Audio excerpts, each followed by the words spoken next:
All right, good morning, everyone. This is Youngstown Stock Channel.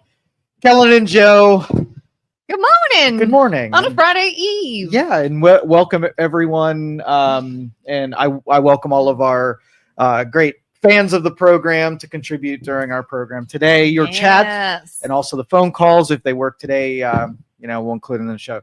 Hopefully. I'm turning to you first, like giving you first crack at this. Do you have anything? So this isn't cool. This isn't a lengthy topic. It's just a statement. Yeah. And it's something that I've known about myself. And then this morning it was just again reiterated. So I don't have any shame in admitting this. I'm not a numbers person. I'm not a science person. I probably couldn't like multiply fractions. I don't know how to do taxes. Change a tire. Nope. Can't do it. Basic things. I barely cook. Don't even do that well. But this morning when I realized I can sing every single word of Eminem's The Real Slim Shady, and that's not something I actively sought out to learn.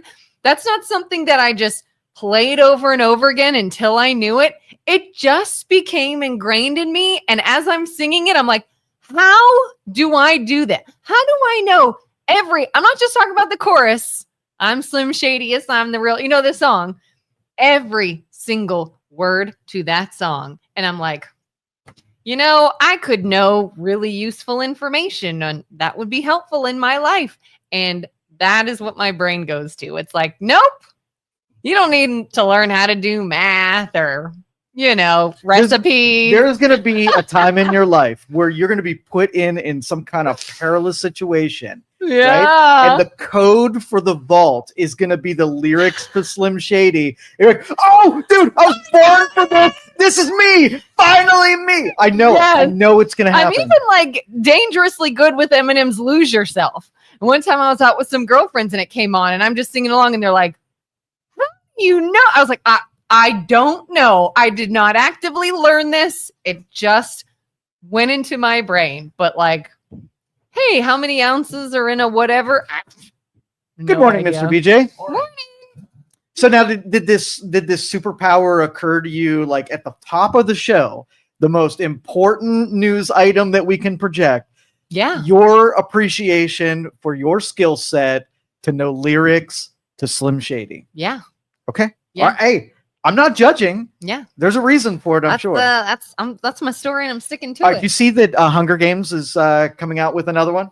No. I saw that this morning. And my daughter's going to be excited. It might have been clickbait. So there might not be a Hunger Games 94, but I am a big fan of the dystopian genre. I freaking love it. Anytime that there's like a challenging cultural or challenging the existence of humankind or some kind of big something, because I'm fascinated with what people would be like if put into those situations. So do you like the Saw movies? Oh, love it. Love it. Yeah.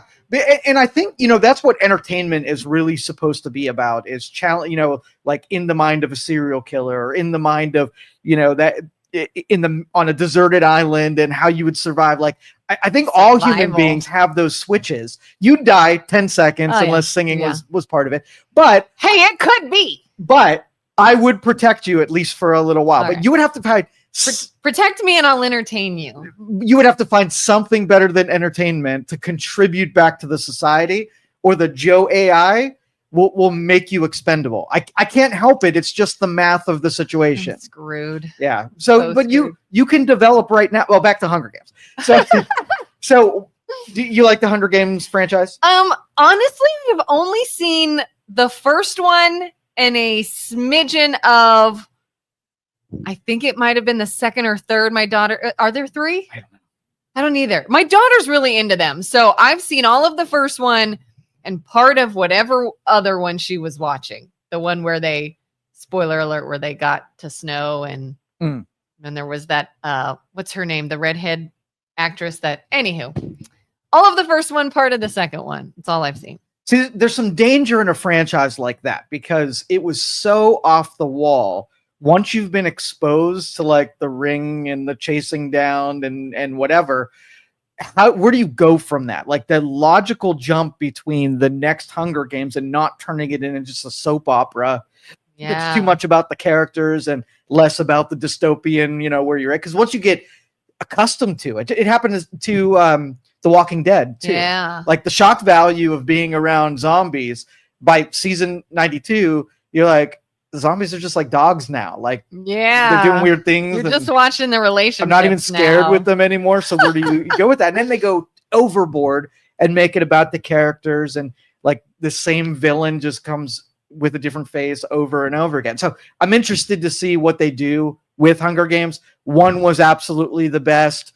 The rest of them were just right. So do you ever are there any movies that you thought the sequel was as good or better? I'm saying the Matrix movies all went in a different direction because the premise was so thin, right? I think I've only seen one Matrix movie too. You got to up that game. You got to know. I do like the second Kill Bill movie. I like the first two, but when they did Kill Bill Volume 2, I really liked that. I put John Wick and Kill Bill in the same basket. Like, it's gratuitous, and I never just saw like John Wick. Okay, but it's the same. John Wick is such a cool character. Kill Bill's okay, but it wasn't my favorite because it went really heavy on the being ridiculous. Yeah, the unbelievable. The blood that just sprays. Exactly. And, she clearly should be dead, but like luck was really on her side. Yeah. But I like when they ingrain a nice storyline. They do develop the characters, and it's just absurd enough to be fun and watchable. Yeah. But I will tell you, I think Netflix is the platform that entertainment goes to die. Okay, I discontinued it for the longest time, and I'm like, let me give Netflix a chance again. And I started scrolling through there. It is the most garbage stuff. Like and I know landfill. It's terrible. And I know not every piece of art is intended for mass appeal, right? Go get your niche, and you love your audience and whatever, but. Man, is entertainment just foul now? It's just so bad. Yeah, I'm seeing that more and more too. We have Netflix, and it's getting harder and harder to be like, if it's like a Friday night and we're like, oh, let's watch a movie or let's do something. It's pretty dang hard to find something you actually want to watch on there. I'm currently watching Love on the Spectrum, which is on Netflix, and it's very cute. But we're maybe part of the way through season 2, and I'm just like, okay, I'm getting kind of over it. Like, very cute show, kind of interesting, nice to watch a while, but am I going to be like enthralled and watch like the Australian version and this? I'm like, probably not. Probably just be like, that was cute and move on. And so there was entertainment does the whole pick it out of the ashes, dust it off, and make it into a new movie thing, right? They're not being very inventive and in that industry. And so there was a yellow. I like Yellowstone. I thought it was really well done. I didn't finish it. I checked out at the proper time where it's still likable. I know they went really in a different direction, but I'm going to pretend like that part of it doesn't exist. Yeah, but Netflix hit a knockoff, and it was, I'm going to call it Boring Canyon, but it had the same feel to it, but it was so freaking boring. Cowboys, they're supposed to be badass. I mean, there's supposed to be an angle on it. And this was the most boring shit I've ever seen in my life. It started off with the drama of like somebody's wife had died. And I'm like, okay, this is either going to go Yellowstone path, or this is going to go After School Special path, or the Hallmark, Christmas movies path. And it started going down the Hallmark Christmas path. I gave it 11 minutes, and I was like, I'm freaking out. Like, 11 minutes? Okay. So normal attention span's about 30 seconds. So me giving anything 11 minutes to wow me is already giving you more than you deserve. If you don't come out of the gate with something that I want to keep watching, I'm not held hostage, right? I got I can swipe right. Is it swipe right that when you decide not to? Swipe left, I think, is bad. Swipe right, I think, is you stay. I don't know. I've never been on an app like that, but I think so. Okay, well, I think right is you like and left is all right. I would get confused. Can you imagine how many? You would never meet anybody. Yeah, like why are they sending me all these people that I dislike? Oh, Joe, you're doing it the wrong direction. The wrong direction. I can't imagine why it didn't work out. Oh, so bad. Anyway, So yeah, I turned it off after 11 minutes, and rather than trying to go to something else, I was so displeased. I just hit the power button, and you're like, I want this instantly out of my face. Exactly. Did you ever watch Ozark? Oh, I did watch Ozark. I think the whole first season. I think I have a call. Let's see if they can hear us. Yeah, let's see. Caller, you're there. Can you hear us? Hello. Hello. Hello. They can't hear. Can you hear us? Hello. What is wrong with our phone? Hello. I don't know. All right. Well, we're sorry. Our phones aren't working. The problem is we have all of these big people that come in here and they like pull and touch the cables, and I got to rewire this thing. They're just touching our stuff. People. So if you can type it, well, I'll tear this crap down tonight and find out why you can't hear. We can hear you, but you can't hear us, and whatever. We'll fix it. Sorry, dude. Anyway. But yeah, Ozark. Again, I got really into Ozark, but still haven't seen the very last season. And I don't know why. I mean, the season finale of the last one, I was like, oh my God, I can't wait. Oh my gosh, when are they coming out with the next one? And then they did a long time ago, and I still haven't watched it. Now it's like I'd have to go back and remind myself what happened, I think, to even see it. Did you see the very last season of it? Nope. I don't even know what happened. So a couple other shows I watched. So anyway, but there was and I really like that they're doing this, that there's a lot more of religious presented movies now, and they're getting comfortable adding elements of like prayer and virtue into actual entertainment, because it went, for the longest time, it went in the other direction, where the more shocking you made it in anti-religion and just terrible behavior. Now it's kind of going the other direction, and I think that draws in the next, because I honestly think that churchgoers and people of faith didn't really have anything of entertainment. There was a couple rock stars and there's some music that hit the scene, but not very much of it. And that's billions of people that could be a potential audience, and I want to see someone go after it. And there's probably still plenty of violence and drama and exciting things and the more conservative content too. Heck yeah, historical content. They don't have to make it boring and stupid to have elements that have virtue wrapped in it. It could be real entertainment, not like a 2 hours of preachiness, right? Yeah. Like, because we already get that from the other side. Yeah. So if you could just have a good entertainment where the hero's an actual hero and you have manliness in it and people spit tobacco on the table, and that's really what we're after. But that's not even a religious thing, but it is something that we're that's missing. Just what you want. You're like, I want some good man entertainment. Man and spitting. And, I want to spitting and riding horses. Yeah. Shoot things. And you know what's seen out of Yellowstone I think about a lot, and it is the train station thing. Yeah. And what I think about a lot is, if you don't notice, there's this place on a highway that has no claim to oversight as far as law enforcement. It's in the, nobody patrols it.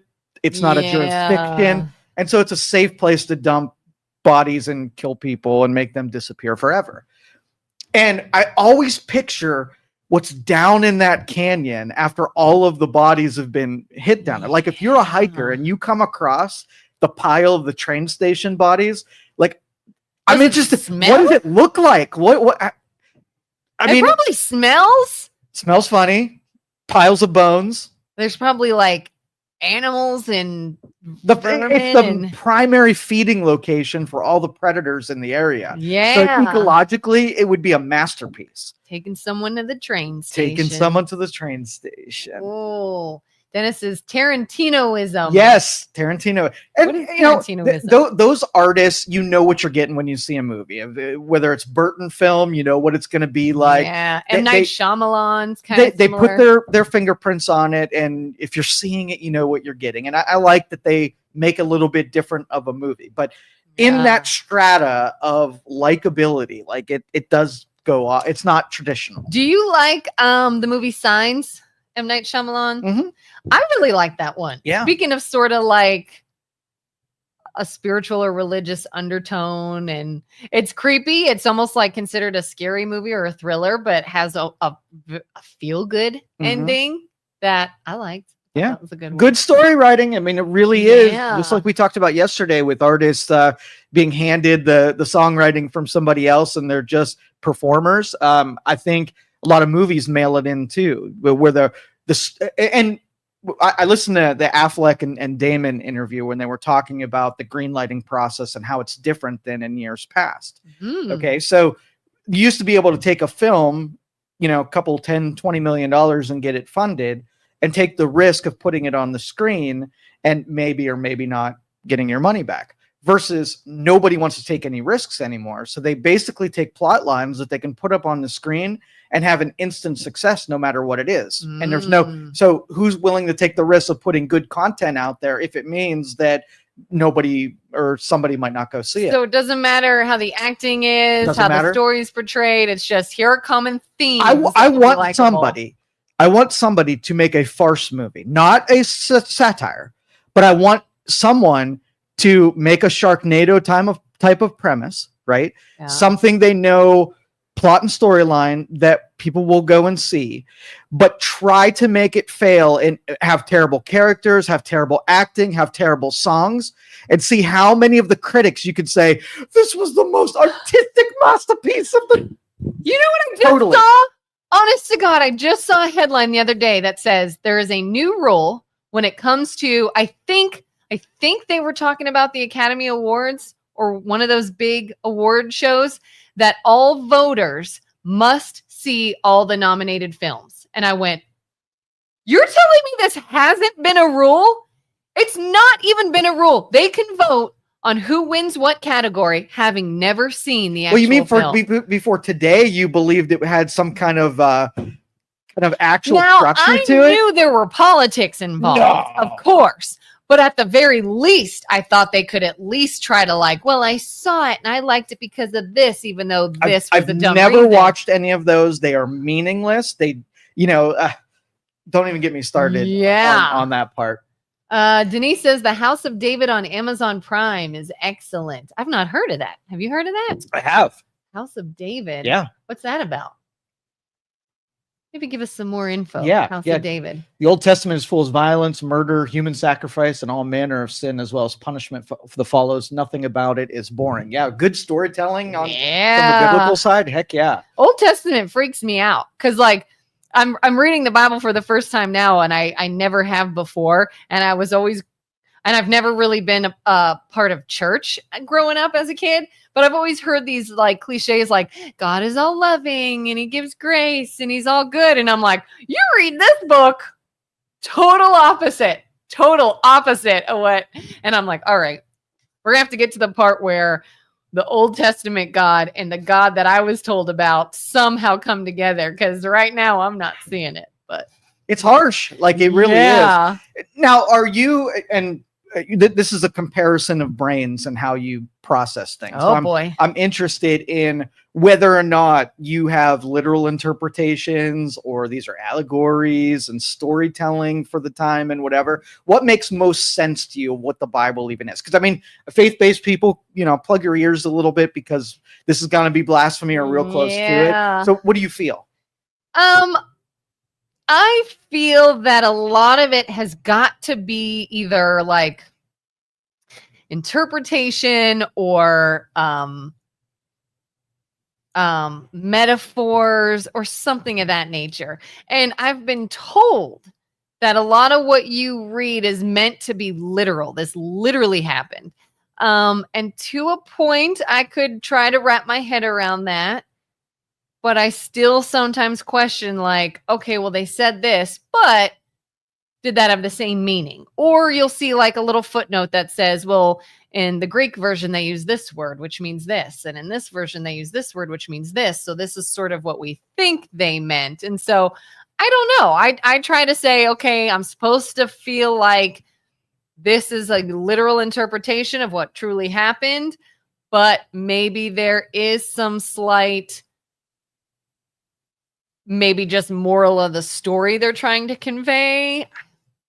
I don't know. Yeah, I'm uber curious about it, and I've never been able to answer that question. I'm still fascinated with how certain people can attach themselves and become better because of it and get insights and wisdom from it. So it's got to be good in the way. I've just never been able to connect to it in other than I read it, I get hung up on some kind of data in there, like somebody's living 600 years and whatever, and I get them thinking, hold on. Hold up. I'm in the first chapter. I'm in Genesis. And I'm reading things that push on what I know reality is like. So we have time compression. Do we need some more explanation? Or then I think, am I supposed to be doing something with this? Am I supposed to be twisted up in a way that lets me process different information? And I'm thinking, if this is a mental gymnastics book, then cool, I'm in for it. But I always get stuck and hung up at a certain point. Like I'll start to think like, okay, when they say someone lived for 300 years by our standards, as in 365 days is a year,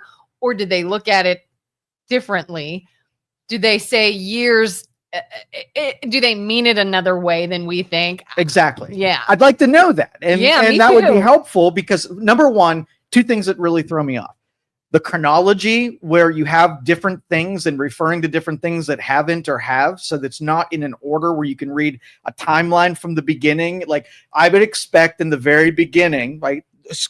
You got me hooked in with in the beginning, right? Yeah, I'm cool with that. Yeah. But then if it jumps all over the place to different people, I'm like, well, this king isn't even here anymore. Why is it coming before something over here? I'm trying to logically assemble it, and I need an incredible amount of help to make it make sense. Yeah, there was something because what I'm reading sort of bounces from this timeline to this timeline, like before Jesus and what Jesus did, and then one of it was like destroying the town of Jericho, and then it was like as Jesus rides into Jericho, I was like, wait a minute, I thought Jericho didn't exist anymore, and then I'm told, oh, it was rebuilt. I'm like, maybe I just didn't get to that part. I don't know. It's very confusing. Yeah. And the people who know it well, and they just say, give it time. Just keep reading. Just open your mind to it. And I've tried. And or when they're like, well, God is a very patient and loving and he's not jealous. And I'm like, literally, I'll point to you all the times in the Bible. It says, I am a jealous God, or like God was angry and wanted to kill everyone. I'm like, well, that's not at all what I was told God is like. Isaac said The Chosen on Amazon Prime is good too. It's Jesus' story. His story is taking the Old Testament or Jewish faith and turning it into turn the other cheek technique of Jesus. It's good even from an atheist perspective because the storytelling and filming, it's also proof that storytelling today is so bad. I agree with him so much on that we're now telling stories from thousands of years ago. Isaac says without society having religion, there would be chaos. If it wasn't purposeful, we would have evolved away from it. And so, we human beings need religion, and without a prescribed religion, we invent our own religions in worldly things. And I think that I've heard that in the Bible, that's what human beings do. And the people who are not sold on the religious aspect, where they're really against the traditional religion, I don't know if they were wronged by it. They just don't like being told what to do. They're rebellious in nature. They just want to be contrarians and argue with you. I never figured out. They met someone who wasn't a good person, but went to church. And then so if you take a bunch of people that have all have primitive instincts, and there's no underlying, formula that controls and keeps, wicked people from acting wicked, then I would say the problem with today, though, is that everybody who wants the secular angle on things has a foundation that religion already did for you, right? So it's not bad as it would be if you got your way and sucked all of the religion out of everyone and it's just completely secular, right? Mm-hmm. The things you depend on are only happening because of what the religious foundations happened before you. So you won't get a good experiment until you go to a primitive tribe in the Amazon that don't have to follow the rules, have never heard of the Bible, and see how that works out for you. See if primitive beings are cool to be around. If they just come up with the kindness and helping people and whatever on their own. Have a moral compass? Right. Or did somebody come along and say, listen, if you don't behave right, you're going to burn in a lake of fire. And then that person's like, well, I don't want to do that. So let's behave. Right. Yeah. I don't want to move on from this topic, but I have got to see what was written earlier so my brain stops trying to think about it. It was about 224 when we were talking about the train station. Up a little more. Isn't there a place like that out past 224 by the train tracks? If there is there a train station out there? Shh. Don't give away. You're like, stop talking about my train station. Yeah, we don't talk about the train station. Speaking of murdering people, so back to God and religion. I'm sorry, unaliving people. Yeah, I was watching this really interesting podcast, and it was talking about proof that the resurrection actually happened. And it was like, anybody that is questioning or maybe non-believing, they would talk about points that they bring up versus either biblical points or things like that nature. And it's really interesting to hear about, how everybody in the Bible admitted the tomb was empty, even the ones that thought, well, his disciples stole the body. You guys just stole it. Okay, well, that checks then that you did see it was empty, whether you thought they stole it or not. So that can be a factual bit of information. One of them was even the first people to be told that he was risen were women. Well, historically, women weren't told anything. Women weren't respected. Women weren't in the know. Women weren't included in things. And they said if the writers wanted to be biased or lie or make this up, historically, they would never have said a woman was the first one to hear this news and then share it with everyone. Well, okay, what's the fascination with the real part? Like if I said I wrote a Bible that had as much wisdom that was giving from a metaphysical space, some higher power, and the whole thing I made up as a theatrical presentation, read it, get everything you can out of it, and pass the word along that there's good stuff in here that keeps everybody behaving well in a society that you want. Yeah. Right? Would you care? I mean, would you feel about it any differently? What's the real angle do for you? I don't know. I think believing that it's real sort of roots in you more. But what if the wisdom is real and that's really the point of it? Yeah, like if it's just a fable with a moral and it's just a story, is that what you mean? Like, hey, do the right thing. So, somebody was sitting around thinking, man, like 3 people in my neighborhood got unalived by someone who just wanted to murder other people. Can I put a story together that brings out both the people who haven't murdered and the people who have murdered, write some elements in there that tries to give those 2 people reasons not to do murder, right? Yeah. And then so the wisdom is real and it's concrete. And if you get hung up on whether or not the story that I came up with to take those ideas and plop them into your head, if that's too much that undermines the message, then shouldn't I just make it so like, okay, believe it or don't believe it, there's wisdom in here. Go make utility in the best information we can. And for me, I don't really care to prove that it was real in order to follow any sort of right path. Like it could just be, hey, here's a story and moral of the story is be a good person. So I want to be a good person. To me, the idea of finding that it was real is just fascinating. Like, holy crap, that really happened? Did this really occur?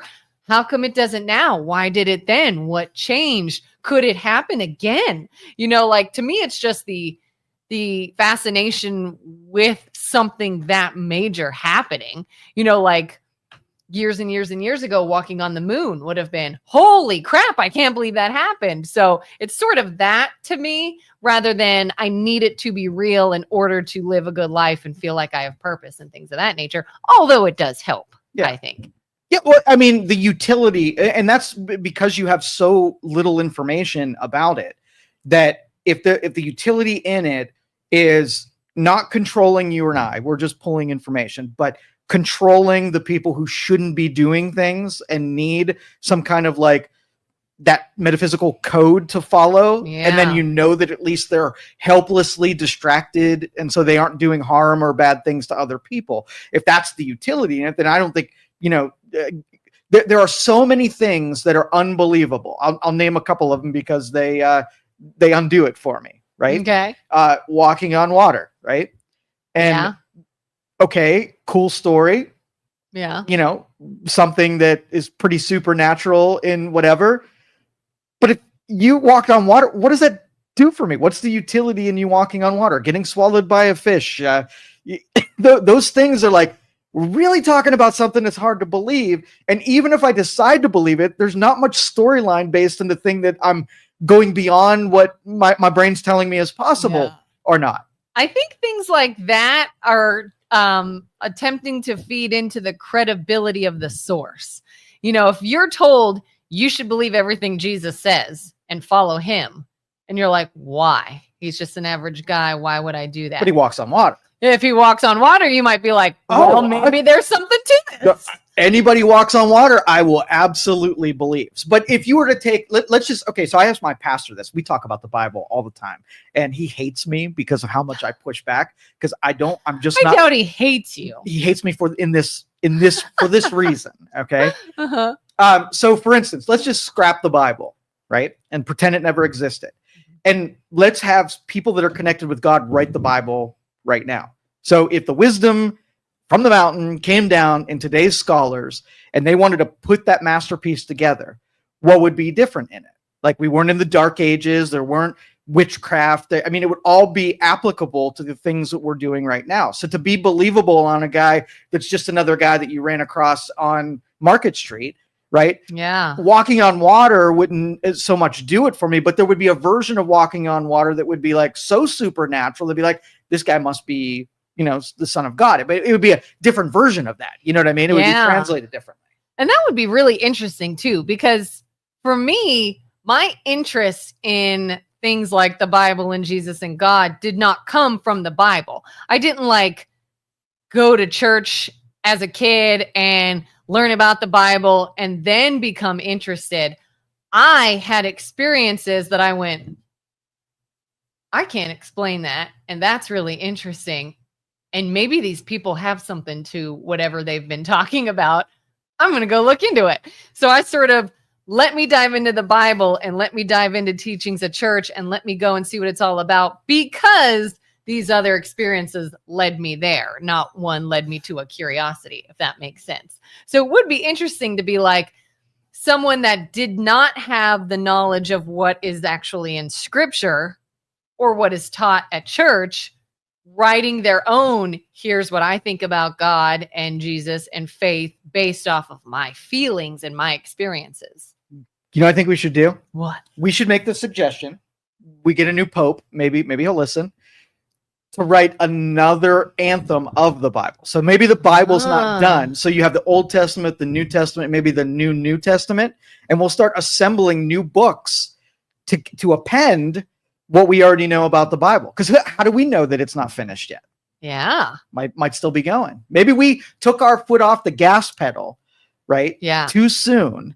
And there are more works to put in that book.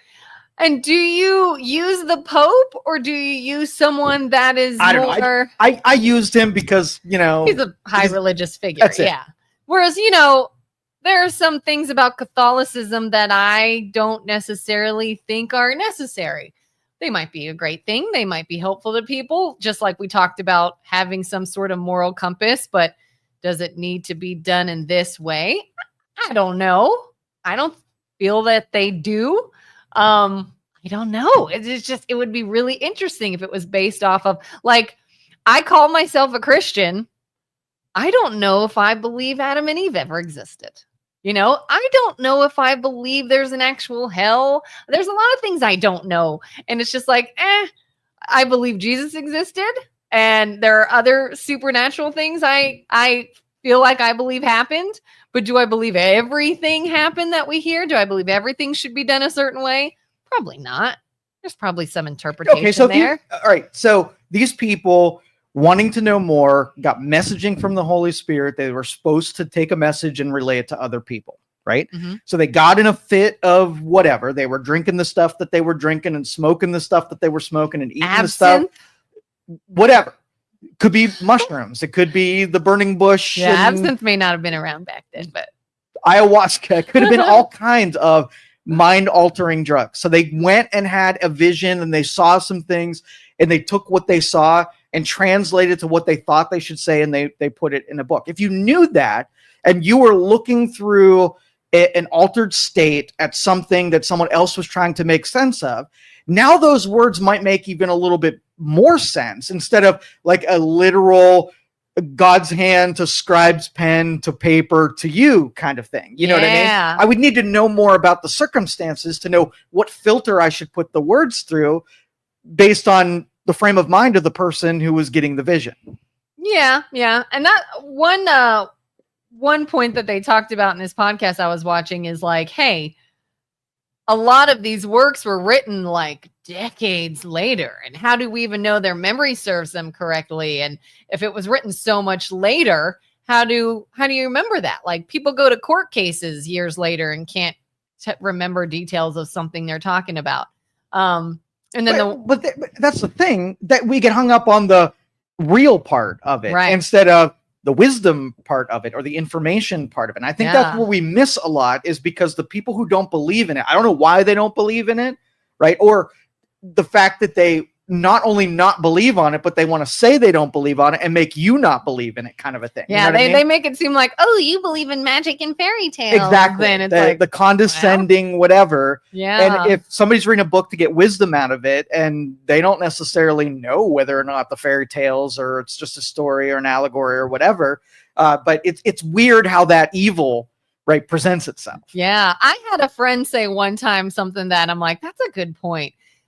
She used to say, none of us can obviously prove that God exists and that one religion's right or not. But she's like, if you live your life for Jesus and as though there is a God and you follow him and you do all these things and you have a great life because of it. And let's say you die and you were wrong. You were wrong. There really is nothing after this. We really are just dust in the ground. We just cease to exist. We're gone. There is nothing after this. What did it hurt? What did it hurt? Was your life better? That's what matters. But let's say you were right. Then what? Where do you want to risk it? If you're wrong, you're wrong. You had a good life, maybe. Maybe it helped you out in a couple of tough situations. I have a lot of atheist friends that say, look, if religion makes you feel better, then use it for that. Okay, then you feel better and you move on and it helps you and then you die, and who cares if you were wrong? But if you were right and there is everything that we've been taught, what then? Then it's gonna matter. Well, this isn't beyond science. If you took a group of 100 religious faith people and you studied them, and if they have the signs in their house and they read the Bible every day and they live the principles, and you took their overall happiness and prosperity and all of the bullet points for happiness and fulfillment, and you took people who don't do that and do the same thing, 100 people that don't follow anything, and take their consistency and their happiness and their prosperity and compare the two groups. And we'll say, if the biblical following the Bible in your everyday life has an 83% chance of happiness and fulfillment and only 40% over here, then it's almost like, a supplement, right? Yeah. It's results based rather than hung up on it's unreal and you're crazy for even following it kind of thing. Yeah. I mean, and it doesn't even have to be like the Bible or church or religion. Like, some people go to therapy with a counselor and that really helps them. Some people think, that's not helping me. Okay. Well, some people, do whatever. Some people go for a walk or use exercise to de-stress and to clear their head. And other people don't get any benefit from that. Like, if it's just a vice, okay, it doesn't have to be true and factual information if it's doing something that is serving its purpose. Yeah, that's my message. Don't get hung up on if it's real or not. Just read it and pick out information. But if it is real, that's so cool. Yes. We missed a lot of info. Okay, yeah. The afterlife is far beyond what the human brain can conceive. We are told stories to have some sanity in our lives, make some neurological connections. I buy that. Yeah. Catholic Mass is much better than metal rock and roll at a born again church. That's for sure. The tradition, and there's a lot of, if you study societies and social behaviors, what makes men and women behave at their best, right? Mm-hmm. If I take off the governor and just let you do whatever you feel like doing, do you behave best? Or do I give you traditions and put you in regimens that make you think about things that you should on a regular basis? I mean, the cause is, right? Mm-hmm. And the evidence would say that is probably best for most of us, right? Yeah. And good morning. hi. Thanks, sir. And I find it interesting when people point out things like something is better than something else. Catholic Mass is better than this Christian rock, or some people might see like a Pentecostal church or something and think people in there look crazy. To me, even though certain practices are not for me, the only time I've ever really been to a Catholic Mass was maybe a family member was getting baptized or married or something. I did not find it very exciting. I just don't. To me, it is a little boring, a little dry and dull. I've also been to churches that there is jumping and yelling and screaming. And to me, I'm like, that feels weird. That feels weird to me. And I've been to some that were sort of right in the middle, and that's kind of where I lie. But I see it as whatever gets you to the point where you need to be. I don't care what it looks like. I feel like a lot of modern day Christian music gets hate from sort of the old schoolers that just sort of like the old hymnals and things like that. Look, if somebody turns on a modern day new Christian song and it gets them somewhere to a good place in their life, what do you care if it was just made or if it's old? What do you care if it's a pop song or if it was, a chant, that the monks were singing? Like, if it gets you there, it gets you there. And time evolves and things evolve. And if that's just what is reaching younger people, I don't see anything wrong with it. I'll frame it like this, because I have lots of meetings with pastors, and the big concern in churches is that there just aren't enough butts in the seats. So you're doing all of this, having all this expense and trying to do the right thing. And there's 20 people that are sitting in your audience, and it's a product like any other. So let's say people get up in arms about it because it's religion, but let's use the library. Okay. So libraries were concerned because the habits of, getting information was not going to a shelf and pulling up a book and do a book report and whatever. Yeah. Yet technology advances and people's behaviors changed. So then libraries saw that we have all this great stuff, but nobody was coming in to actually read books anymore. So they maybe add a couple computers, and that got butts in the seats. They put audiobooks and DVDs and CDs in there, right? And they're like, okay, well, getting more people in here because we still have the books. But the book people were like, what are you doing? The tradition, make them read books. Like, and the library's like, they don't want to read books. They like their stuff a little bit different. So you have this conflict between the traditionalists who like things a certain way, and the library got to say, well, if you have your way and we keep it just books, it's just going to be you in here, and you're the only one to be partaking. And once you go away, then we're empty. So I can't listen to you because we're just going to die, and we're going to do it for noble reasons, but we're just going to die. Yeah. So then they started bringing 3D printers in there and technology, and started doing things for kids that not come to the library and have somebody read a book to you. Yeah, nobody's doing that. 0 people showing up is an indication that whatever product you're putting there doesn't have a demand for it. So then you go ask people, what is the demand? What do you need? And do that there. So what I tell churches is, you are going to alienate people when you come off of traditions, 100%. But what do the people who would show up, what are they after? Are they after entertainment with a band that sounds like modern rock? Okay, well, if it gets people in, then that works. But they can model it just like we do in business.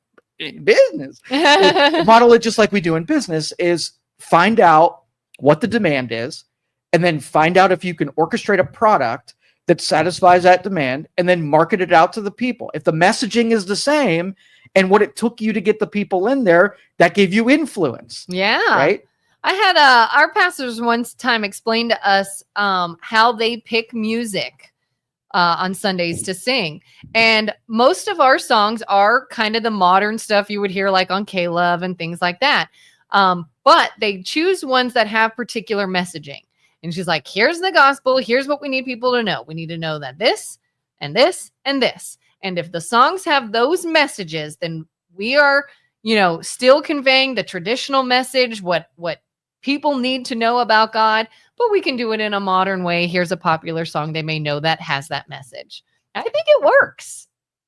And I've been to churches where like First time I walked in, I'm like, this isn't church. This is a concert. Yeah. Like, this is a Jesus pep rally is what this is. And was sort of like, okay, this is a bit over the top. But would go back again, would go back again, would go back again. And before you know it, I'm like, I love this concert. Like, it feels great. I love the energy in here. People are very happy when this is happening. And so, I don't know. It's sort of one of those, like, don't try it or don't judge it unless you try it kind of thing. And if it works, it works. Well, music, I mean, everybody is known for all time that music has a certain way to opening up your brain to messaging. It's better than like the bitches and hoes are repetition in the refrain, right? There's better messaging. Better than the real Slim Shady. Yeah, Kelin. But I when I'm in church and a song is playing, I tune out. I go to another place. Like I'm thinking through something else and I'm hearing the music, but I'm not really hearing the messaging in the music. It does something weird to me. But I don't know. That's interesting. That's interesting. Because I like that part of it. Like, I had a pastor one time say, music is anointed. That's why, like they say, you know, you listen to a song and you instantly have a memory or a feeling. But that's all music. Music across the board. And it doesn't, it could be secular. Yeah. But his point was it's designed that way. Music is anointed. Music is used to invoke some sort of feeling or emotion or memory or whatever. It can be very, very influential. Secular or not. And so I think using it in churches is very effective, very effective. Like, does your church, when the pastor is wrapping up, sort of coming to the end of his word, do they lightly play music in the background? You know? Yeah. Every time as he's wrapping it up and he's like driving his point home, they connecting have it with a little bit of and mind-opening music. I think it very much invokes an emotional reaction to what is being said. Just like they put music in movies. There's a soundtrack to a movie for a reason. It makes it more impactful. And that's one of my favorite parts about it when that happens. How do we get on Bible? Like, I don't even know. That was not a... How do we go from Eminem Slim Shady to the Bible? All born agains do is say hallelujah, Jesus loves you, and quote scripture and over and over. That repetition, like, I have a curiosity about it. I don't have quite an understanding, but that repetition message and when people drum themselves and get themselves going. I was backstage one time for a performer, and she was in the corner, like, literally a dark corner, and she was rehearsing what she was about to do on stage, and it was very much like what a religious person would do, going through the motions of jacking themselves up, like really getting themselves going. And through the repetition, those brain cycles were like, I'm permeating my own brain, I'm beating my own brain up to get this in my head, and I'm going to go out there and set the world on fire, kind of thing. And I watched it in that very secular standpoint, and a religious, they're doing the exact same thing, just with a different end. So yeah, and I think I feel like some people might think that if you are very rehearsed before you go out on church, that maybe it's less authentic.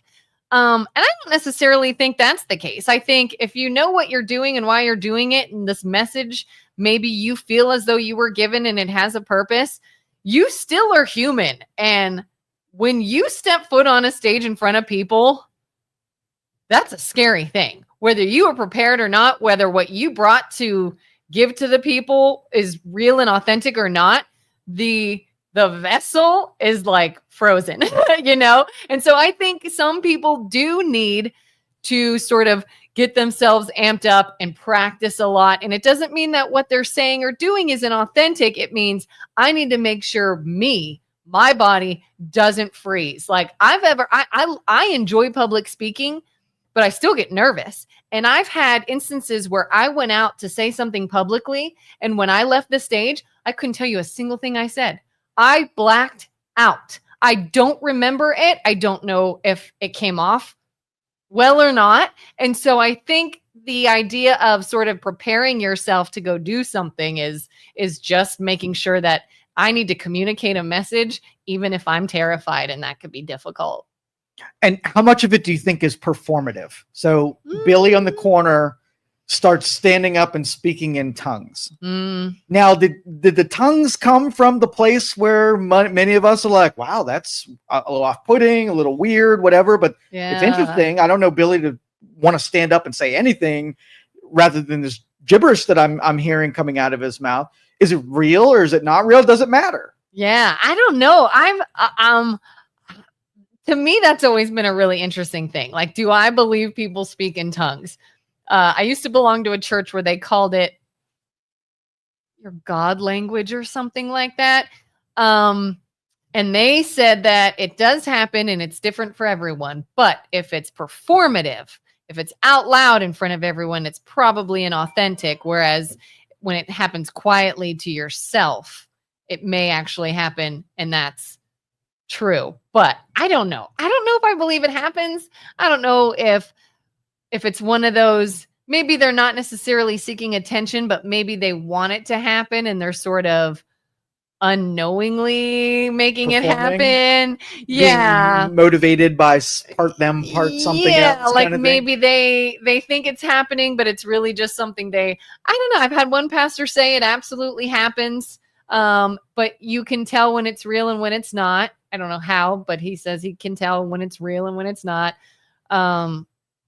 I've never seen it happen in my current church before. I don't know. I struggle with that. I struggle with believing that something like that. And then a second leg of it is usually the pastor doing an interpretation of what they're saying. Yeah. And then I mean, if it was hard to believe that, John the accountant stood up and was, started doing it, but then knowing what they're saying, like it gets a little, it's misunderstanding, I'm sure. But I don't know how to make sense of it. How do you feel about instances where they say someone, like instances where they believe like a demon is actually present in someone? I've never seen that one. So I were you the demon first off? No. But I was at a service one time, and this was far different from a church service. This was, I don't know if some people have heard about like freedom, like a freedom conference. Have you ever heard of that? Like, I've heard of them. Yeah. So I went to one time a couple years ago, and it's just like literally it's like a weekend of a lot of praying, like publicly praying, and it's to try to get people to like give up vices and things they've been struggling with and everything. And like day one, hour one of being at this freedom conference, this woman who was in my small group at the time started yelling loudly. Like she actually kind of left us and sort of went up and was like dancing, like there was music playing and stuff, and she was dancing and sort of, getting really into it, which was not uncommon. And but then loudly crying, screaming out, crying, and some people like pastors, helpers came, and they just sort of put their arms around her and shuffled her away, and the conference went on. And I talked to my pastor about that. He actually came up to me because I was next to her, and he's like, I hope that didn't freak you out. Just want to make sure you're okay. And I said, no, I'm fine. I didn't know what her deal was. And he had said she's been through a lot in her life, a lot of abuse, a history of abuse and hard times. And he's like, that was an actual demon that did not want her here. That she was really getting healed and it was fighting back and had to come out. And I'm just like, okay. I don't believe that. It's an interesting idea. It's intriguing. It's kind of cool. I don't know. Do you believe in stuff like that? I don't know what to know. I don't know. I mean, well, I was like, maybe, because I mean, if we're going to believe in a guy that walks on water and brings people to life and was the son of God who was resurrected, then who am I to say, but this woman is just mentally ill. This woman didn't have anything spiritually happening. How can I say that and then say I believe other things actually happened that were, miraculous? So I don't know. It's just so weird to try to trust modern day instances, because do you think it's because we've been so jaded, or do you think it's no?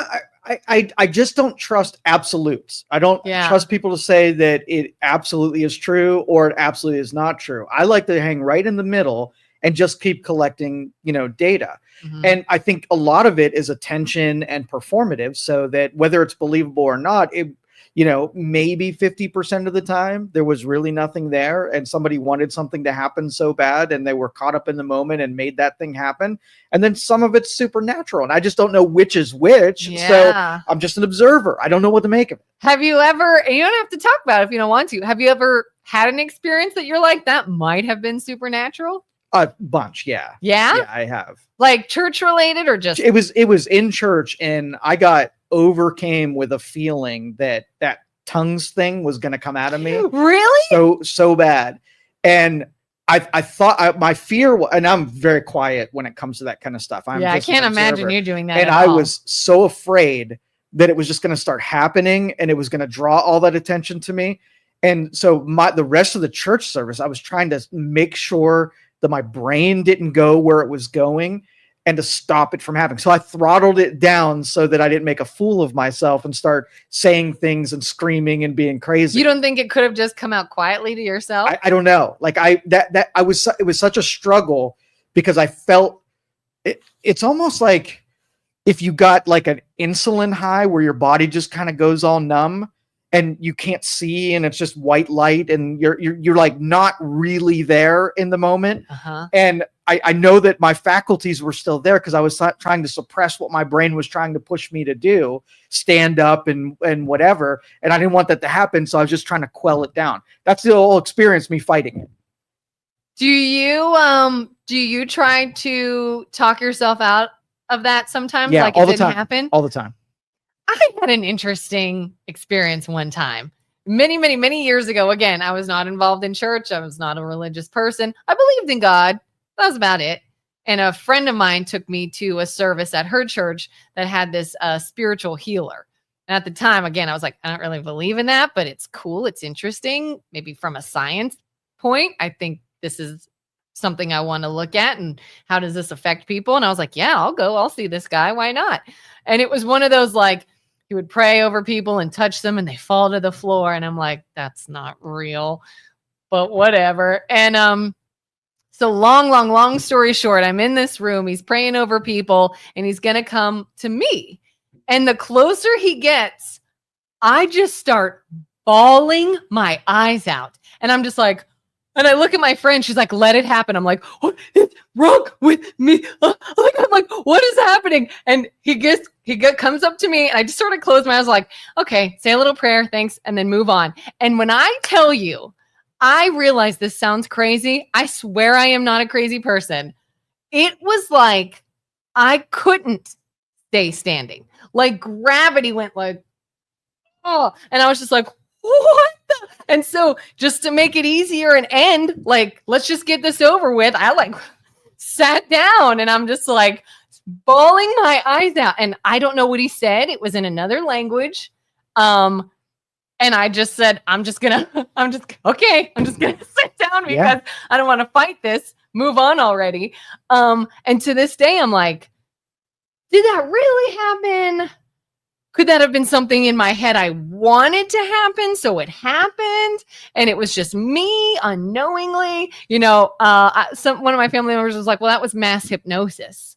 He was talking before this started and you were hypnotized. I'm like, maybe, I don't know, but I'm telling you, I felt something and I try to rationalize it away all the time. Well, when you're not in control of what's happening to you, like the gravity thing with you and like the blank brain with me, like it's very uncomfortable because you don't know what to do. And your choice is give into it and let it happen, right? Or fight it. You went one way, I went the other way.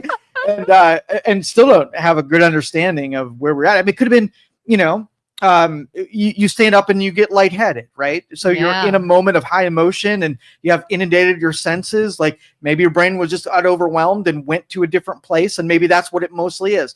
Maybe it was the Holy Spirit. Maybe I don't know. And so this person brings up something I feel like we've talked about before. He opened your third eye, made your chakras move.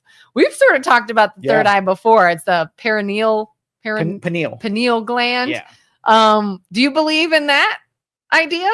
Oh yeah. I do. Yeah. Like opening the third eye. And anybody who is not weird like us and looks into this, it's literally, this isn't mystical. It's an actual gland in your brain. It's like what, at the top of your head. And when people talk about opening that or opening your eye, it's basically receiving light and information, I think, through this gland in your brain that gives you sort of more of a awareness. In reality, it is a chemical dose that creates a reaction in your brain. You're high. You're in a state that you are being bathed in another world that is not usually visible to you. So yes, you can receive information. A real world or a psychosis you're experiencing? That's a good question. What is real? If it's real? If it's just stuff that your normal senses can, but you can put yourself in a state where you can see and feel and understand things in a different realm, it's there. You just need a chemical bath in order to get there. Yeah. He says, yeah, your pineal gland gets calcified over through tap water as a child. It's called the God gland. Yeah. So if you interact with that and you bring out those chemicals, and you will see that there's a lot more that you don't see on your day to day. There's a lot of information. When I was looking into this one time, I tried. There's like videos on YouTube that say like open your third eye and tells you all about the gland. And I said, okay, well, how do you open this third eye? And the videos I saw were very much just imagining. Imagine this light coming in. Imagine sunlight hitting the top of your head. Imagine. And I'm like, so I'm not physically doing anything. I'm imagining something is happening, and that is going to have a physical reaction. Do you think that's how you? Okay, so these glands work where some people can make glands open and get a chemical response just getting worked into it, right? So they can use things like meditating and chanting to get so involved in it, they could just make that stuff happen. So deep prayer and what monks practice, and people that are in the faith and are pastors probably have the ability to on demand bathe that brain in those chemicals and go right to that place without any help. The rest of us probably need more help. If you can't quiet your brain down and go to that place without 5,000 other things rushing in, you'll never make it to the place of meditation that stuff can happen. So you need a little bit chemical help in order to get there. And our friend Aaron Rodgers used ayahuasca to visit the places that open parts of the brain that need a little encouragement to open that pineal gland. I have a lot of skepticism when I hear somebody had an experience and then I find out they were on a substance. Yes. I have a lot of skepticism with that. If somebody said, oh, I opened this gland through meditation, through focus, through whatever, okay, then maybe you were doing something in your brain. But if someone says, I put a chemical or a substance on my brain and then had an experience, to me, I'm like, so you just changed, which I guess maybe you could do on your own, but you affected it. Like if I drink alcohol and I'm drunk, I'm having that feeling because of alcohol's reaction with my body. Okay, so what if you took a substance and you can see things that you normally don't see? Would you believe that your imagination created those, even if every time you took that substance, you saw the same information or the same things? Could you be convinced that stuff's there all the time, but the only way to see it is if you take that substance and get the pineal gland going? I don't know. I would probably think, well, this substance is reacting to things in my brain, making me think I see something. But if you weigh like the illusion of opening up a sense that you don't normally have and get that information, there's the same illusion as your brain translate visual light into something that you understand. It's both the same things that aren't really there, but you can sense them. I guess if somebody took something like ayahuasca or whatever and immediately then got hooked up to higher power. No. Like a machine, like a hooked MRI hooked or to, EKG. Yes. And we watched what's going on in the brain. To me, then I could be like, okay, maybe there's something to this. But for him to just take it and say, I opened my third eye, I activated my pineal gland. Like, how do you know? How do you know it's not burning something over here and now you're hallucinating, but it's actually opening something and you're seeing something? Okay, real? so do you think any music products, movies, any creative works have ever been designed because of LSD or a connection to that part? Yeah. So there's real information to get on the other side of whatever it's providing for you? Well, there's real creativity. Is What it does that mean? real information?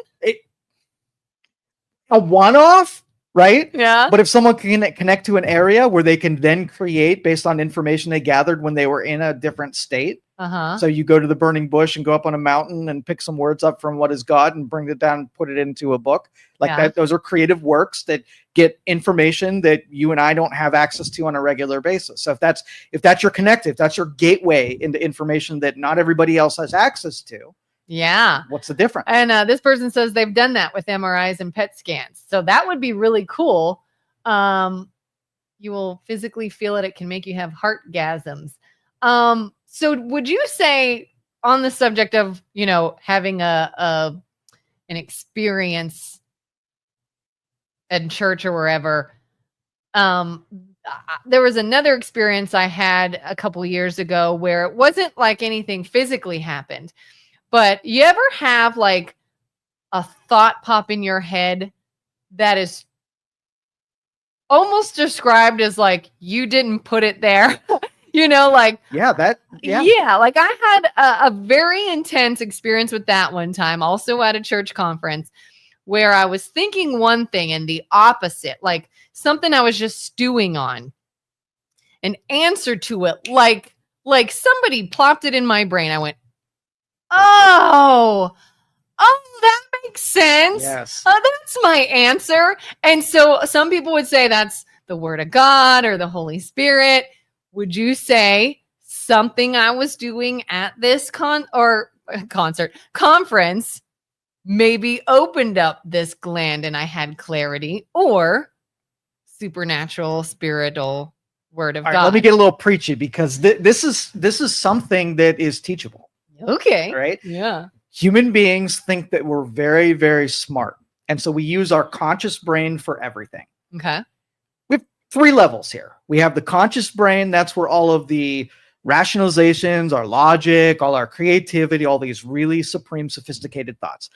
Then you have your subconscious. That's like a caveman and really doesn't do much except heartbeat, blood pressure, do this, really primitive nouns, verbs types of thing. Mm-hmm. And then you have the superconscious. So these things are related. So let's just say you contemplate everything. Yeah. And you don't ever put your body on autopilot. Well, then you are using your conscious brain more than you're using your subconscious brain. Let's just say you take a majority of the things and you put it on an autopilot and you don't rethink it. So you take your keys and you put it in the same spot every day and you mindlessly go through your day picking up things and doing things and driving places, and you don't have to recontemplate it.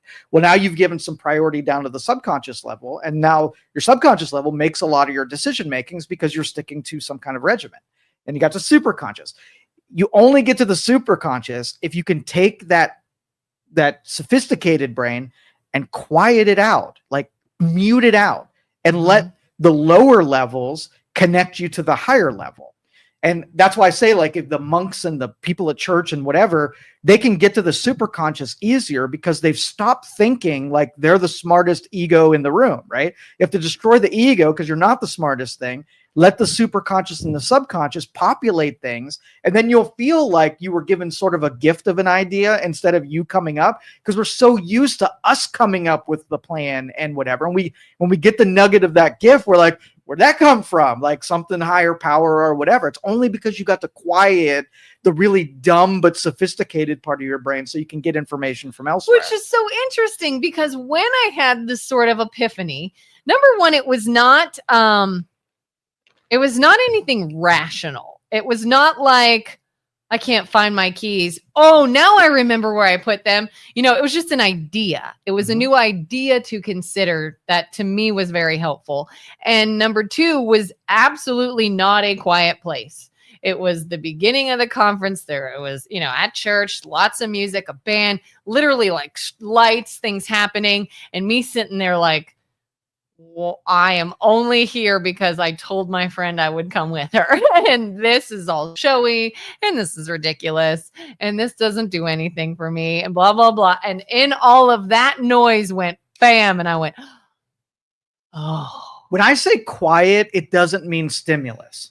Okay. So like when you drive your car, you're responsible for the steering and the gas pedal and whatever, right? Mm-hmm. And so there's stimulus coming at you because you're in control and you have to do things. When you're put in a position where somebody else is in control and you don't have to do anything, you just have to be there. Okay. Then you've given up the control. You don't really have to make any logical deals except for take in things that are around you. So you've quieted your decision-making brain.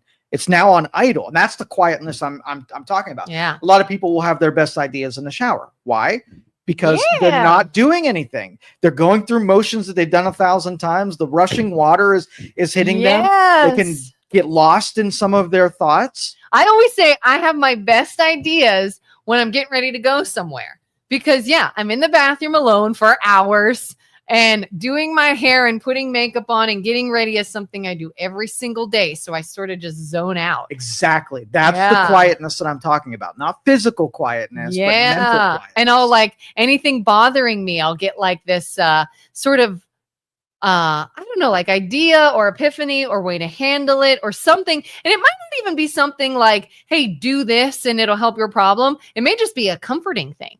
Like, oh, I just got this incredibly comforting thought that maybe doesn't solve any issue, but sure makes me feel better about it, and maybe I can let something go because of that thought, or maybe I can help someone else because it was about their problem. And all of a sudden, maybe now I should tell them this. And, to me, I'm always like, is this me just sort of having a quiet part of my brain that's thinking of good things? Or is this me receiving information from a higher power? Yeah. Well, one of these nights, we're going to do a psilocybin special. Okay. And what I'd like, it's psychoactive drug. And it opens up these areas that we're talking about. And I want you to take it in as the substance isn't. We're going to take psychoactive drugs? Yeah. Live? No, not who wants to see it live? Not live. So, but I want you to take it in and not get like, this drug is going to create an illusion that's not real for me. I don't want to see Smurfs and I don't want to, deal with things that are just kind of like a novelty. I want you to take it as in I'm opening up and being able to gather information from a place that I don't normally see. And if you can do that, then you can play and practice through, having a more direct line of communication to the super conscious. And you'll get more ideas and have more creativity and you'll lean less on your higher brain. Well, I'll have to work on my skepticism because I would not take it in fear that I'm going to see Smurfs or unicorns or something. I would take it and expect nothing to happen. And I don't know why I think that. It could just because I've never taken any, not that I've tried a lot of different drugs or anything, but I feel like, things just don't happen. Like I might physically feel woozy, dizzy, heavy, sleepy. But as far as like anything else happening, I've never had anything. I've also not taken a psychedelic. So I guess I can't really judge having never done it. Yeah. I don't think that nothing happening is going to be your option. Really? You're not going to, that's not going to be on the list of problems. I assure you. I'm not even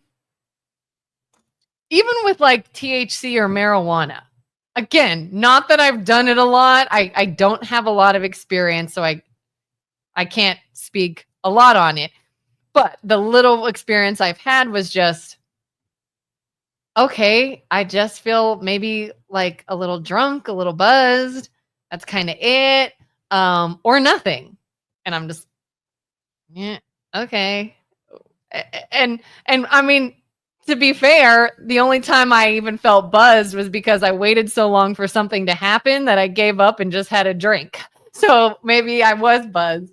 And this is an opposite experience where we're not numbing the brain and subduing things. We are allowing things to be amplified in those departments so they're easier to detect and sense. What if I freak out?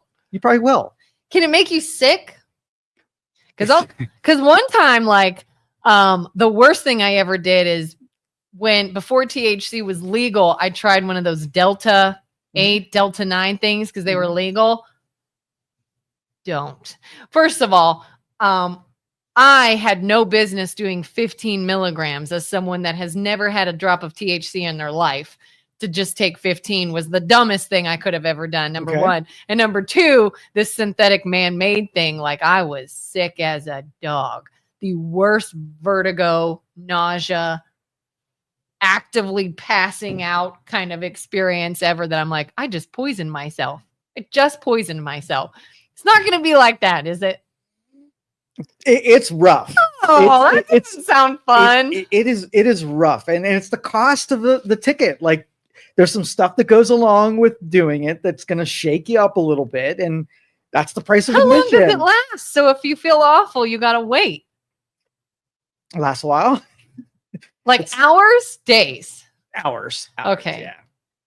Can you do a little bit where it's like maybe 1 hour? Okay. So if I'm going to be a proponent and be the salesman for this, I'm going to tell that you do not want that, because usually the first experience that you have is the most pivotal and vivid, and it's going to be the best experience that you'll ever have. So to waste it on getting like light version, I would not do it. Like if you want to experience, you want to get on the train, you have to do it right, at least that first time. How do I know I'm not damaging my brain? I don't know that. You might go absolutely crazy. You might. No, We might physically yeah, damaging we the might brain. totally lose you forever in the abyss of the supernatural. Of the supernatural or of burning your brain and now you're hallucinating? No, I don't think you're going to burn your brain. I think that if you got some mental issues, that doesn't help things. So you have to be pretty mentally stable to That's trust. another thing I heard. Like a lot of people that have anxiety will have THC and it makes it worse. Yeah, I that's don't want THC is a worse. different deal. Like I'm not a big fan of THC for that reason, because I mean, if I'm into mind expansion and neurological development and seeing stuff like that, and I think weed is like just different alcohol. It does, and if you take it in really high quantities, that you can have, some psychoatric. It's a word. Psychoatric. Psychoatric. See, too much THC. Yeah.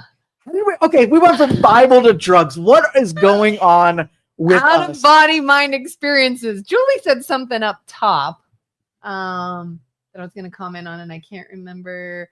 This is Timothy Leary, transcendental meditation kind of thing. Trippy. Yes. Yeah, we're going to get trippy. When are we doing this? What? When are we doing it?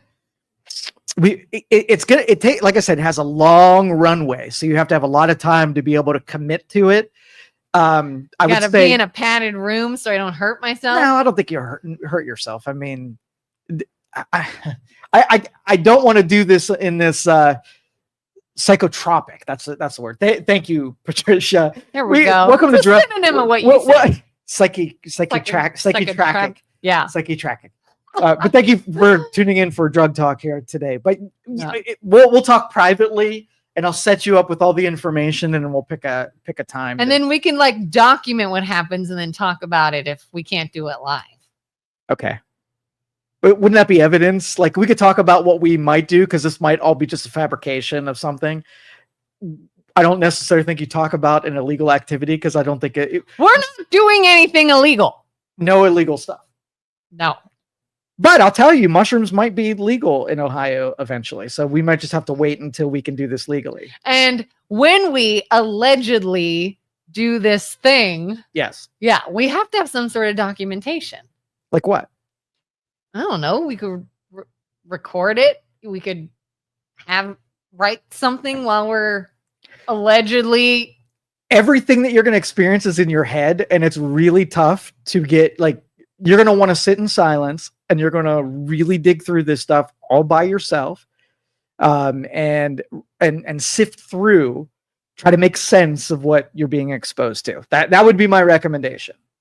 Well, then how do I know I'm not overthinking it? Thus, again, seeing things or experiencing things simply because I am waiting for it to happen. Yeah.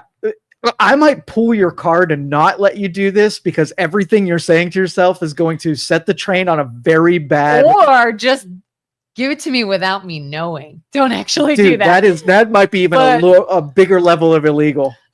Drugging a friend Drug me when I don't know, and then my reaction will be legit. Yeah, don't work your brain into this and have any like. Maybe this is the worst decision ever to talk to you about this, Yeah. No, I am excited. I'm excited about this.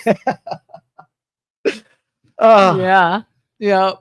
All right. Anything else you want to talk about? Anything else in pop culture? Because we got so in deep in some of these topics. Oh, let's see. Well, pop culture. Have you heard about Kanye West? Oh no, what now? Oh God. Oh God. This man needs help so much. So he came out. It's a very short story. It's just kind of sad. The point I'm bringing up is the fact that this man doesn't need to publicly say every thought in his head. But he came out and said that he had a sexual experience with his cousin when he was younger, a male cousin. And he said it pretty graphically about what they did, which is not important. But I don't know why he felt the need to make this statement. It wasn't really on any other topic other than, hey, when I was a kid, my cousin and I found some magazines in my parents' house. And by the way, for the next however many years, I had a sexual relationship with my cousin. I'm paraphrasing because what he said was more graphic. But do you think Kanye West needs some help? Some? Some? I think he does. Yeah. I don't know what to even do with this information. It's just like, what do you do with people in the public eye that are struggling and yet we keep putting them in the public eye? And we're doing it now. I realize that. But like, why is he still at events and at red carpet events and in magazines and like, oh, like anybody? Did he say this on social media or where did he say it? I can't remember the original source. Like different places, I think like news organizations and TMZ. And so what you want to do is where you saw that, look at the number that's below that and see how many times people viewed it and liked it. And that's the reason why I think he put it out on his social media. And then the news sources went, oh my God, look what Kanye just said. If it got 0 likes, then he'd stop being trotted out there. But as long as we like the train wreck, then the train wreck will be presented to us.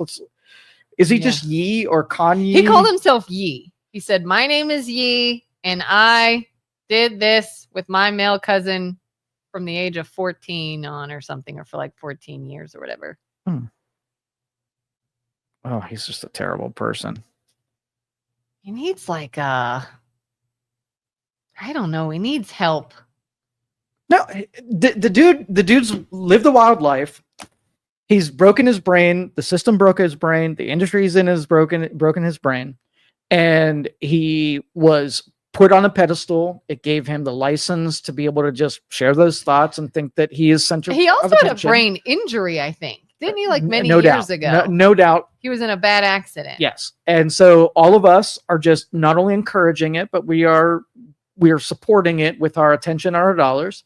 And so he will do this indefinitely. But we are destroying a man in the public eye in real time because nobody's going to take responsibility for him, but yet we're going to keep paying attention to him. So it's a foregone Charlie conclusion. Sheen. Charlie Sheen was probably the most famous and in the public eye when he was losing his mind. Yes. And having a meltdown. And then he gets some help. He tries to get sober. He deals with it and kind of goes away, which is probably a good thing. Yeah. But somebody needs to save Kanye's life because that's what's happening. And his wife. I think his new wife is not in a good place, I don't think, with him. And it's just so weird. Did you see Shannon Sharp? What happened to him? Shannon Sharp. Yeah. Who is that? He's a football player, did sports commentary, and is he the one who spread the rumor about the girl? So he came out on social media last week and said, hey, I just want to let you know somebody's about to release a tape on me and say some things not about at all what me. I'm thinking of. And I was like, oh, well, getting ahead of it. It's coming. Know that somebody's, going to take aim at you. And here he was with an OnlyFans star. and they had some, obviously a prostitute, and had lots of sex with her, and they had lots of role playing, and there's some violence, there was some abuse and whatever. She has it all on film and camera. And she started releasing the storylines, and she's going after him for money and whatever. And this cautionary tale of, especially people who got to enough success that they didn't have to or don't have to do the destructive things, but cannot freaking help themselves, to get boxed in and life destroyed, because now Shannon Sharpe could have been known for something, right? And now that's over. He's never going to be known for anything other than the celebrity, millionaire, prostitute, physical abuse. And he's in that container now. Physical abuse against her will, or this was just like a kink they both had? Well, he's saying recorded it. He's saying that it's role playing and she was into it and whatever. And she's saying no, he was abusive and got a little violent on her. How long was this? Recently or a long time ago? I don't know. I'm not sure. Yeah, because it is interesting. Like, and I have heard of things. I actually just recently heard this actor was talking about when he first came to Hollywood, all the crazy things that would happen. One of which was a woman that said to him, "You come to my hotel room right now and you do what I want to do, or I will tell everyone that you did this to me and abused me." And he's like, "What? Can't have that happen," because again, he's like, you'll be painted with that brush the rest of your life, even if it's a flat out lie. So it is kind of scary, I guess, when you're in the public eye. Everything you do can be like painted in a certain way. Yeah, you're like almost afraid to do anything, and then you should be. If you accumulate success, like here's the cautionary tale. I'm explaining it to a 15-year-old of what not to do. If you become successful, number one, don't sleep with prostitutes. That's number two. They're number one.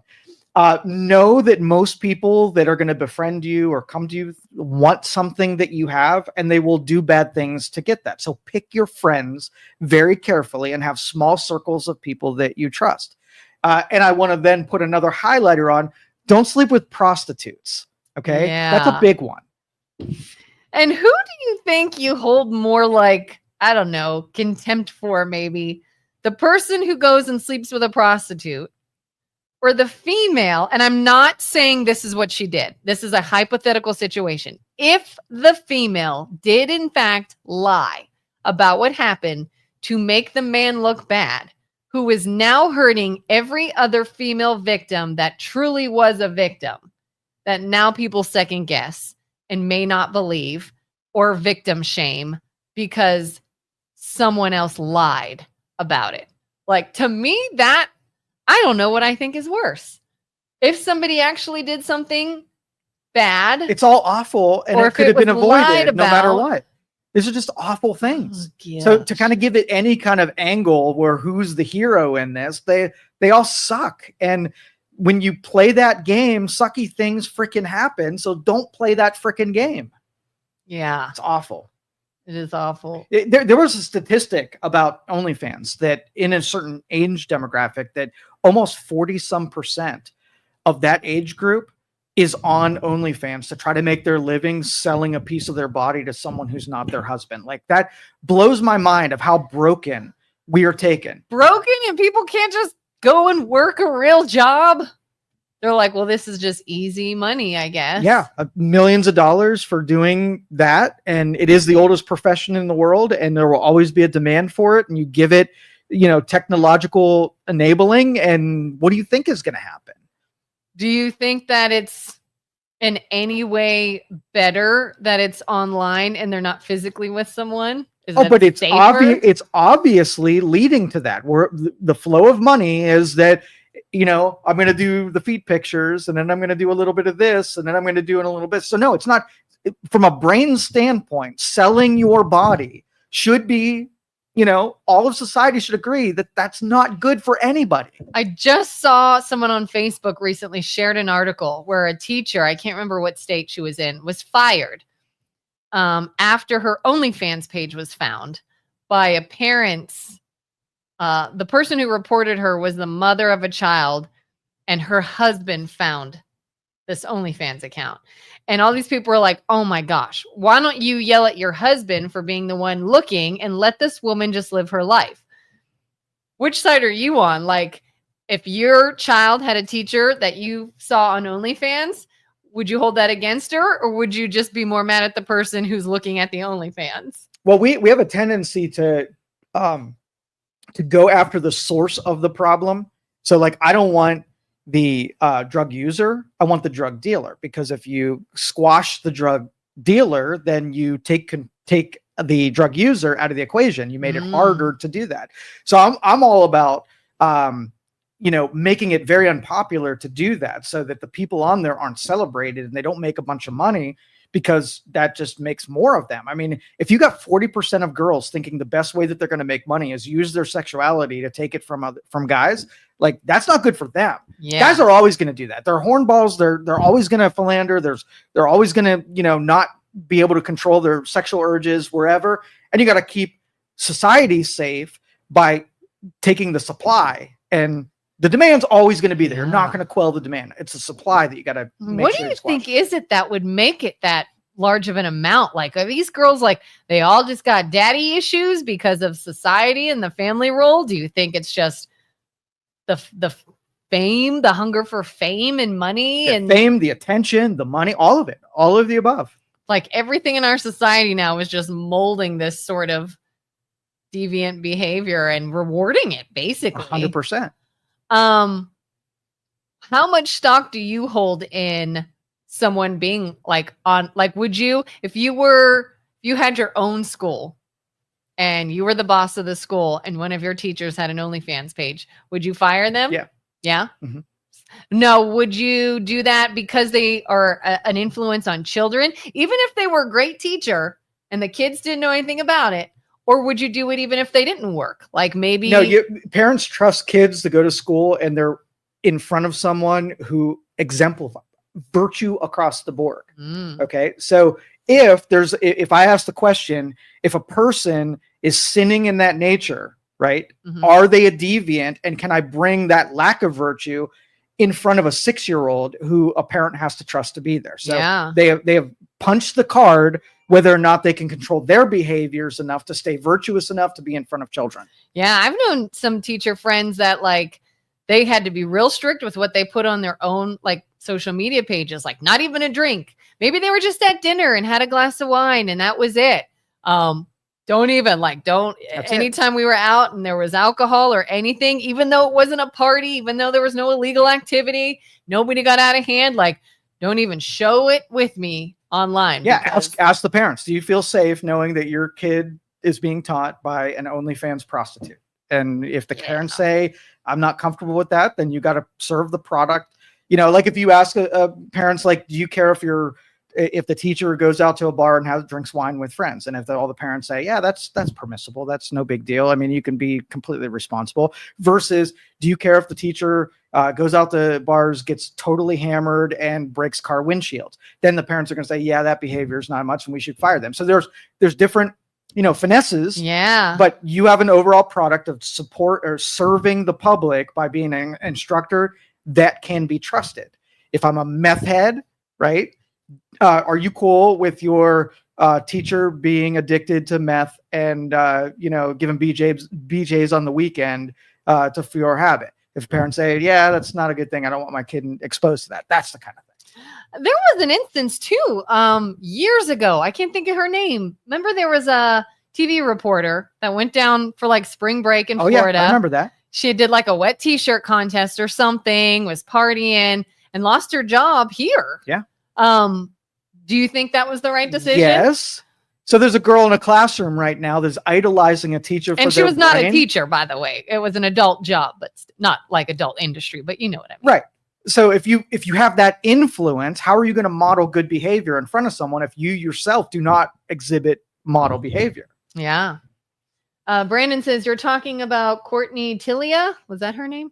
Okay. Her husband, Thomas Nicholas Tilia Jr., is an absolutely amazing dude. Have to totally disagree with firing a teacher for what they do on their own time.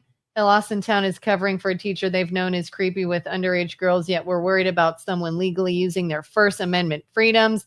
Just because someone has an OnlyFans certainly does not make them a prostitute. The verb of prostitute is but... exchanging money for a service that is your physical sexuality. You're not having sex with them, but you're virtually, like, they're not there, right, to play chess with you. That would not be prostitution. Would you call stripping prostitution? Yes, it is. So anything that is not prostitution in a legal sense, but prostitution as in selling parts of your private self to other people with the explicit purpose of serving some kind of carnal need. Right? Yeah. Catherine Bosley, that was the name. Yep. Julie, does mommy and daddy do mushrooms? Does mommy and daddy do mushrooms? Is that, I wonder if she means like if you're gonna hold a teacher to a standard because they're around your kids, yes. Can mommy and daddy, do they also hold themselves to a standard around the kids? The trust is the parents are extending trust to someone who is not their family. I'm not in charge of what you do at your private residence, what influence you have over your kids.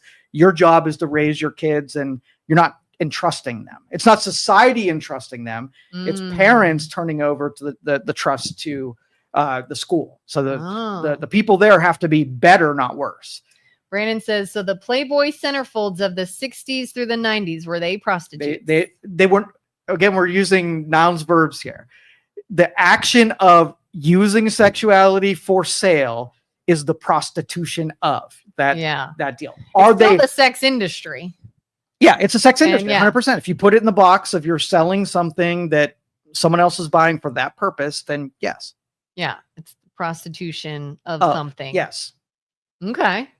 That was my point. Okay, so we got Julie's point right. Like teachers being held to a standard, parents being held to the same standard. Yeah, and to Brandon's deal, like you have an absolute First Amendment right to say it, and then there's also repercussions for the thing that you say. The First Amendment does not mean consequence free. Exactly. Yeah. You're not allowed to say it, and then you can't change your judgment on someone based on what they said. That's your constitutional. You're not going to like get arrested and thrown in jail for saying something. Not at all. But you could lose your job. You could lose friends. You could lose your income. You could lose your reputation. Like, yeah. And honestly, because you're polling the parents, if the parents don't care, then there isn't a severing of trust.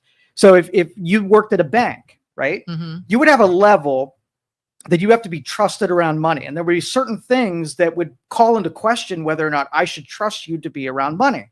So you can make a list of things that if you're a liar or you've stolen before or you have something, then it ups the probability, right, that you are going to be a bad influence in that bank for entrusting you with the money. What you do at your home, who cares, right? It's not, you are there with something that doesn't belong to you. And I have to trust that you're going to treat it a certain way. Yeah. And that might be a sliding scale where parents maybe don't care a lot. So if you ask 20 of them whether or not their teacher had an OnlyFans and none of them mistrusted you, then that's cool. Then who cares? Then the trust has not been broken. Yeah. And this instance also happened. I know we talked about Catherine Bosley, but recently, and I think people know who it was in the company it was, but somebody who was well-known in the community and worked for a well-known company in this community was making social media posts. That was controversial. It got a lot of the people in the public fired up, and they were very upset with this person, wanted them to lose their job. Well, everyone's like, freedom of speech. She can say whatever she wants to say. Sure, except her profile picture was her company's logo. And she did it under the name of where she works. And that is why they were like, hey, we have a problem here. Well, if you provide a consequence for some other person, so let's just say you're wearing my shirt when you go somewhere and commit a crime. Well, you've handed to me a consequence that the only reason that I got the consequence because you were representing me. So if you weren't wearing my shirt and there's no connection to me and I don't have any hell to pay, then I don't really give two shits about it. Yeah. But the minute that you make it harder for me to do what I'm supposed to do because of your actions, now you've impeded on what I'm trying to do. And that's the negotiation in the relationship. Anyone who's been a server knows if you work in a bar and you have a shirt on with the restaurant bar's name on it, and you get off work and you decide to sit and have a drink, you have to change your shirt. Like your employer would say, change your shirt before you punch out and have a drink. It's not restricting your right to do things. It's restricting the cost of doing those things so that you don't turn over a liability to someone else. Yeah. Well, typically it's referred to as the adult industry because we can all agree children shouldn't be engaged or influenced by it. I don't know very many who would refer to it as the sex industry. That sounds far more like prostitution. I know people who refer it as the I'm okay industry. Referring to it either way. I think you kind of get adult that, entertainment and the sex industry. Yeah, it is reserved for adults who are responsible for themselves and whatever. Yeah. I'm with that. Yep. All right, good. Let's wrap it up there. I mean, we went... We'll end it on the sex industry. Thank you, Brandon. Thank you, everybody, for watching and listening out there. This was an interesting show. I appreciate all your questions and comments along the way. Tomorrow, MLO Bros will be in here. I believe they have a political interview that they're going to be doing later today. Today's an NFL draft. I wore my Browns t-shirt. Yes. And hopefully Travis Hunter is going to be a Brown after tonight. And then Justin will be in later to talk with the Youngstown Marathon people. They're doing a run here in Youngstown in June. They'll be talking with that. So lots of stuff coming up. Catch you then. Yeah. Have a good one, guys. Bye. Thank you for listening to this show on Youngstown Studio. This is original Youngstown content. Feel free to share our videos and tell your friends about us. Don't forget to subscribe to our YouTube channel and follow us on Facebook.